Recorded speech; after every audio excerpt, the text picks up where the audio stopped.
அனைவருக்கும் வணக்கம். இன்று நாம் ஃபோரிய யூடியூப் சேனல் காணவிருப்பது உத்தரப்பிரதேசத்தின் வரலாறாகும். உத்தரப்பிரதேசத்தின் வரலாறு என்பது வட இந்திய மாநிலமான இந்த மாநிலம் 1937 ஏப்ரல் 1 உருவாக்கப்பட்டது. ஆனால் இப்பகுதியானது 85,000 மற்றும் 73,000 ஆண்டுகளுக்கு முன்பிருந்து மனித இடம் வாழ்ந்துள்ளது.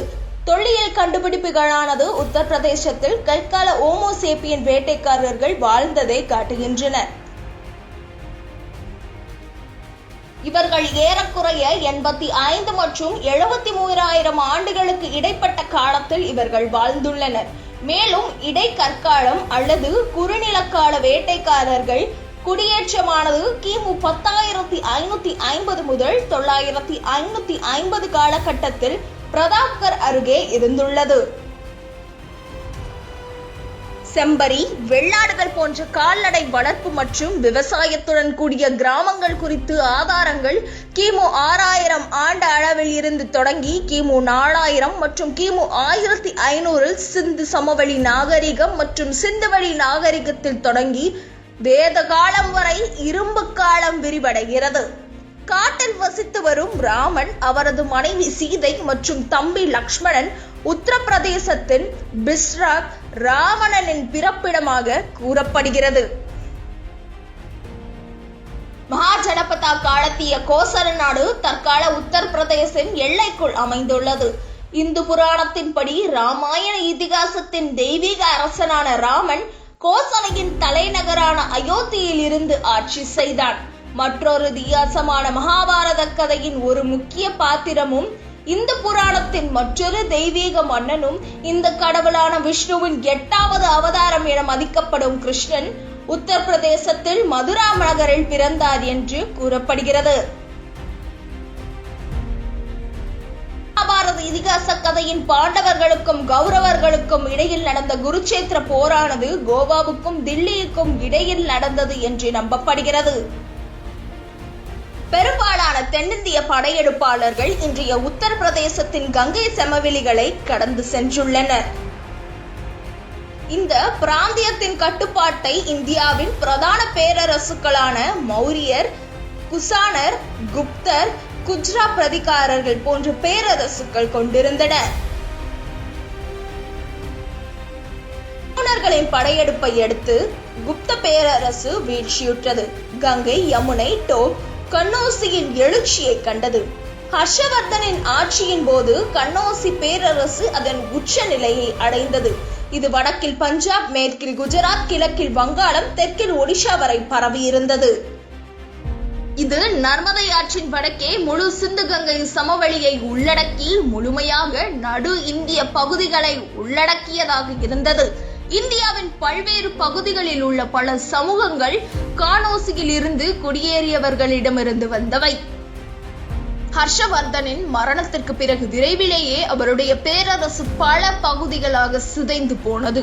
அதன் பின்னர் இப்பகுதியானது கஜ்ரா பிரதிகார சாம்ராஜ்யத்தால் ஆக்கிரமிக்கப்பட்டது என்றாலும் இப்பகுதியை தாங்கள் கட்டுப்பாட்டில் வைப்பதற்கு வங்காளத்தின் பலா பேரரசு பெரும் சவாலாக இருந்தது.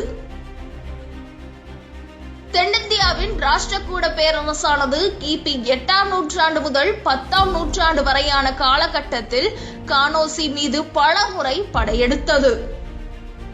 தைமூர் மற்றும் ஜெனிஸ்கான் ஆகியோரின் வம்சத்தை சேர்ந்த பாபர் 16ஆம் நூற்றாண்டில் பெர்கானா பள்ளத்தாக்கில் நவீன உஸ்பெகிஸ்தான் இருந்து கைபர் கணவாயை கடந்து வந்து முகலாய சாம்ராஜ்யத்தை தோற்றுவித்தார். இவரின் மரபினர் தற்கால இந்தியா, ஆப்கானிஸ்தான், பாகிஸ்தான், வங்கதேசம் உள்ளிட்ட பகுதிகளில் ஆண்டனர். முகலாயர்கள் பாரசீகமான மத்திய ஆசிய துருக்கியர்களிடமிருந்து வந்தனர். முகலாயர்கள் காலத்தில் உத்தரப்பிரதேச பேரரசின் மையப்பகுதியாக மாறியது. முகலாய பேரரசுகளான பாபர் மற்றும் ஹுமாயூன் ஆக்ராவில் இருந்து ஆட்சி செய்தனர். 1540 ஆப்கானிஸ்தானை சேர்ந்த சேசாசூர் முகலாய அரசான உமாயூனை தோற்கடித்து உத்தரப்பிரதேசத்தின் ஆட்சியை கைப்பற்றினார். சேசாசூரி மற்றும் அவரது மகன் இஸ்லாம் ஷா ஆகியோர் உத்தரப்பிரதேசத்தை குவாலியரை தலைநகராக கொண்டு ஆட்சி செய்தனர். இஸ்லாம் ஷாசூரி இறந்த பிறகு அவருடைய முதலமைச்சரான ஹெமு உத்தரப்பிரதேசம், பீகார், மத்திய பிரதேஷ், வங்காளத்தின் மேற்கு பகுதி ஆகியவற்றின் ஆட்சியாளராக ஆனார். டெல்லியில் உள்ள புராண கிலாவில் விக்ரமாதித்யன் என்று பட்டத்துடன் முடிசூட்டிக் கொண்டார். ஹெமு இரண்டாம் பானிபட் போரில் இறந்த பின்னர் உத்தரப்பிரதேசம் அக்பர் ஆட்சியின் கீழ் வந்தது. அக்பர் ஆக்ரா மற்றும் இக்பதேபூர், சிக்ரி ஆகியவற்றிலிருந்து ஆட்சி செய்தார். 18ஆம் நூற்றாண்டில் முகலாயர்களின் வலிமை குன்றிய காலகட்டத்தில் அதிகார வெற்றியடைந்த மராட்டிய பேரரசு நிரம்பியது. 18ஆம் நூற்றாண்டின் மத்தியில் மராத்திய படைகள் உத்தரப்பிரதேசத்தின் மீது படையெடுத்தன. இதன் விளைவாக ரோஹில்கண்டின் கட்டுப்பாட்டை ரோஹில்கள் மராத்திய ஆட்சியாளர்களான ரகுநாத் ராவ் மற்றும் மல்கர் ராவ் ஓல்கர் ஆகியோரிடம் இழந்தனர். மராட்டிய தளபதி மகாதாஜி சிந்தியாவால் நஜீப் உத் துலையின் பேரனான குலாம் காட்டிகர் 1788 டிசம்பர் 18 அன்று தோற்கடிக்கப்பட்டு கைது செய்யப்பட்டதுடன் ரோகிலாசுக்கின் மராட்டியருக்கும் இடையிலான மோதல் முடிவுக்கு வந்தது. 1803ஆம் ஆண்டு இரண்டாம் ஆங்கிலேய மராத்தா போரை தொடர்ந்து பிரித்தானிய கிழக்கத்திய கம்பெனி மராட்டிய பேரரசை தோற்கடித்த பின்னர் அப்பகுதியில் பெரும்பகுதி பிரித்தானிய அரசின் கீழ் வந்தது. 18ஆம் நூற்றாண்டின் பிற்காலத்தில் வங்காளத்தில் இருந்து தொடங்கி தொடர்ச்சியான போர்கள் வழியாக இறுதியில் வட இந்தியா நிலப்பரப்புகள் வந்த பிரித்தானிய கிழக்கத்திய கம்பெனி மாநிலத்தின் எல்லைகளுக்குள் நுழைந்தன. அஜ்மீர் மற்றும் ஜெய்ப்பூர் ராஜ்யங்கள் இந்த வடக்கு பகுதி பிரதேசத்தில் சேர்க்கப்பட்டன. இவை வடமேற்கு மாகாணங்கள் என பெயரிடப்பட்டன. வடமேற்கு மாகாணங்கள் பகுதியானது பிரித்தானிய இந்திய பேரரசின் மிகச்சிறிய மாநிலங்களில் ஒன்றாக இருந்தது. ஆனால் பிறகு உத்தரப்பிரதேசமானது இந்தியாவின் 5வது பெரிய மாநிலமாக உருவெடுத்தது. அதன் தலைநகரம் ஆக்ரா மற்றும் அலகாபாத் இடையே 2 முறை மாறியது. பிரித்தானிய ஆட்சியின் மீது ஏற்பட்ட அதிருப்தியின் காரணமாக வட இந்தியாவின் பல்வேறு பகுதிகள் மிகப்பெரிய கிளர்ச்சி வெடித்தது. வங்காள ரெஜிமெண்டின் சிப்பாயான மங்கள் பாண்டே என்பவரால் தான் அதன் ஆரம்ப புலி என பரவலாக அறியப்படுகிறது. இது சிப்பாய் கிளர்ச்சி 1857 என அறியப்படுகிறது. கிளர்ச்சி தோல்வியடைந்த பிறகு பிரித்தானிய பகுதியில் உள்ள நிர்வாக எல்லைகளை மறுசீரமைக்க வழியாக கிளர்ச்சி பகுதிகளை பிரிப்பதற்கு முயற்சி மேற்கொள்ளப்பட்டன. வடமேற்கு மாகாணங்கள் பகுதியில் இருந்து சில பகுதிகள் பிரித்து பஞ்சாபுடன் இணைக்கப்பட்டன. அஜ்மீர் மார்வர் பகுதி ராஜபுத மாநிலத்துடன் இணைக்கப்பட்டது.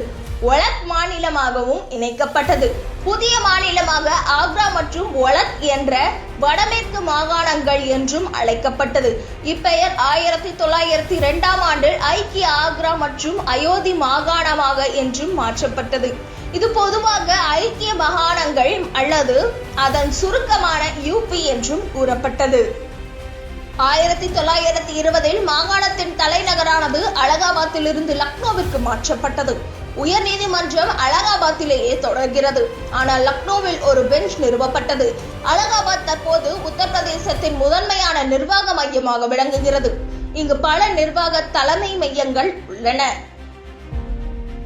இந்திய அரசியலில் உத்தரப்பிரதேசத்தின் முக்கியமான இடமானது தற்போது வரை தொடர்கிறது. குறிப்பாக இந்தியா சுதந்திர இயக்கத்தின் மையமாக நவீன இந்தியா வரலாற்றின் முக்கியத்துவமாக இடத்தை கொண்டுள்ளது. இந்திர பிரதேசமானது பனாரஸ் இந்து பல்கலைக்கழகம், அலிகர் முஸ்லிம் பல்கலைக்கழகம் மற்றும் தாருல் உலூம் தேவ்பந்த் போன்ற நவீன கல்வி நிறுவனங்களை நடத்தியது.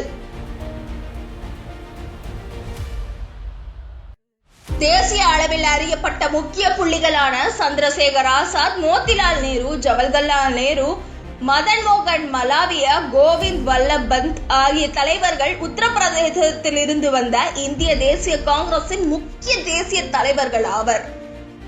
1936 ஏப்ரல் 11 காங்கிரசின் லக்னோ கூட்டத்தில் அகில இந்திய விவசாய சங்கம் AIKS அமைக்கப்பட்டது. தேசியவாத சுவாமி சஹஜானந்த் சரஸ்வதி இதன் முதல் தலைவராக தேர்ந்தெடுக்கப்பட்டுள்ளார். விவசாயிகளின் நீண்டகால தேவைகளுக்கு காரணமான ஜமீன்தார் நிலப்பரப்புகளிடமிருந்து தங்கள் உரிமையை மீட்க இந்தியாவின் விவசாயிகள் புகழ்மிக்க இயக்கமாக இது உருவானது. 1942 ஆண்டின் வெள்ளையனே வெளியேறு இயக்கத்தின் போது வள்ளியா மாவட்டத்தின் காலனி அதிகாரத்திலிருந்து கைப்பற்றப்பட்ட சிண்டு பண்டேயின் கீழ் ஒரு சுயநீதி நிர்வாகம் நிறுவப்பட்டது. இந்த முக்கியத்துவம் வாய்ந்த நிகழ்வு பாகி பல்லியா என்று அறியப்பட்டது. இந்தியாவின் விடுதலைக்கு பிறகு ஐக்கிய மாகாணங்கள் 1957 உத்தரப்பிரதேசம் மறுசீரமைக்கப்பட்டது. உத்தரப்பிரதேசமானது இந்திய பிரதமர்களில் 7 பேரை வழங்கியுள்ளது. மக்களவையில் அதிக எண்ணிக்கையிலான இடங்களை மாநிலம் கொண்டுள்ளது. உத்தரப்பிரதேசமானது அரசியல் செல்வாக்கு கொண்ட மாநிலமாக இருந்தாலும் அதன் குறைவான பொருளாதார வளர்ச்சி மற்றும் மோசமான நிர்வாகம், ஒழுங்கமைக்கப்பட்ட குற்றங்கள் மற்றும் ஊழல்கள் போன்றவற்றால் இந்தியாவின் பின்தங்கிய மாநிலமாக ஒன்றாக உள்ளது. மாநிலமானது சாதி மற்றும் இனவாத வன்முறைகள் மீண்டும் மீண்டும் நிகழக்கூடிய பகுதிகளாக உள்ளது. 1999 மாநிலத்தின் வடக்கு மாவட்டங்களை கொண்டு உத்தரகாண்ட் மாநிலம் பிரிக்கப்பட்டது. இந்த வீடியோ உங்களுக்கு பிடிச்சிருந்தா லைக் பண்ணுங்க, ஷேர் பண்ணுங்க, கமெண்ட் பண்ணுங்க. மறக்காம 4A யூடியூப் சேனலுக்கு சப்ஸ்கிரைப் பண்ணுங்க. நன்றி.